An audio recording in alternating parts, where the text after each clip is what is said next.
சில மணி நேரத்துக்கு முன்னாடி உலகம் முழுக்க முஸ்லிம் சகோதரர்களையும் சகோதரிகளையும் பாதிக்கும் ஒரு துயரமான செய்தி நான் கேட்டேன். நம்ம எல்லாருக்கும் தெரியும், இப்போ சவுதி அரேபியாவை ஆள்றது முகமது பின் சல்மான். அவர் நாட்டை முழுக்க வளர்ச்சி பணிகளோட முன்னெடுத்து வராரு.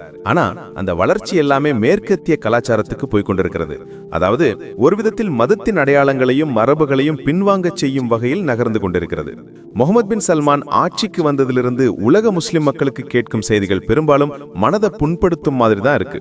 அல்லாஹ்வின் பரிசுத்தமான காபா அமைந்துள்ள மக்காவிலே நம்ம நபி ஸல்லல்லாஹு அலைஹி வஸல்லம் அவர்கள் நித்திரை கொண்டிருக்கும் அந்த புனித நிலத்திலேயே நடன நிகழ்ச்சிகள், ஃபேஷன் ஷோக்கள் மாதிரி இஸ்லாம் கடுமையாக தடை செய்த விஷயங்கள் நடக்குது என்பதுதான் மிகவும் வருத்தமானது.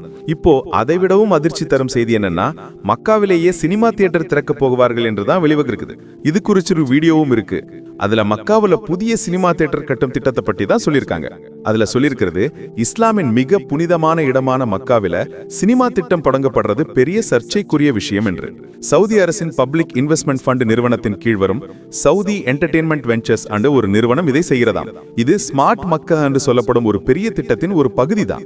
அதாவது மக்காவின் மத முக்கியத்துவத்தையும் காக்கிற மாதிரியே நவீன பொழுதுபோக்கு வசதிகளையும் சேர்க்க போகிறார்கள் என்று சொல்லியிருக்காங்க.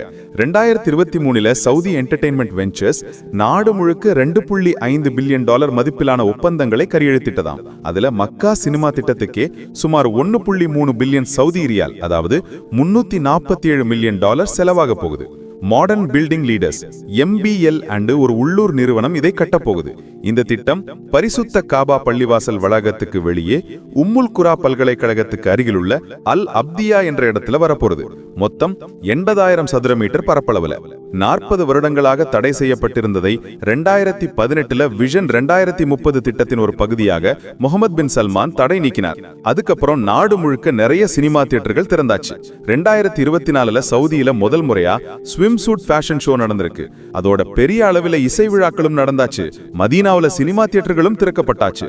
பாடல்கள், நடனங்கள் இவையெல்லாம் இஸ்லாம் தடை செய்த விஷயங்கள். ஆனா இப்போ அதையே ஆட்சி ஊக்குவிச்சுக்கிட்டே இருக்கு. நம்ம நபி ஸல்லல்லாஹு அலைஹி வஸல்லம் அவர்கள் 1400 வருடங்களுக்கு முன்னாடியே சொல்லியிருந்தார்கள், அனர்கர்களின் கையில் அதிகாரம் சென்றால் உலகம் முடிவு நெருங்கிவிட்டது என்று அறிந்து கொள்ளுங்கள் என்று. அதுதான் இப்போ நம்ம கண் முன்னாடி நடக்குது போல. சினிமா, மது, இசை இவையெல்லாம் இஸ்லாமில் தடை செய்யப்பட்டவைகள். சினிமா மூலம் எத்தனை இளைஞர்கள் வழி தவறி இருக்காங்க, எத்தனை குற்றங்கள், கொலைகள், போதை, ஒழுக்கக்கேடுகள் நடந்திருக்குது. இது எல்லாம் சினிமா கலாச்சாரத்தின் விளைவுகள் தான். நம்ம நபி ஸல்லல்லாஹு அலைஹி வஸல்லம் அவர்கள் மக்காவை இசை, பாவ செயல்கள், ஷிர்க் மாதிரியானவற்றில் இருந்து சுத்தப்படுத்த தம் முழு வாழ்க்கையும் அர்ப்பணித்தார்கள். உஹுத் போரில் கடுமையான காயங்கள் அடைந்த போதும் மக்காவின் பரிசுத்தத்தை காப்பாற்ற போராடினார்கள். ஆனா இன்று அந்த புனித நிலத்தை மீண்டும் அந்த பழைய பாவங்களுக்குள் தள்ள முயற்சி நடக்குது.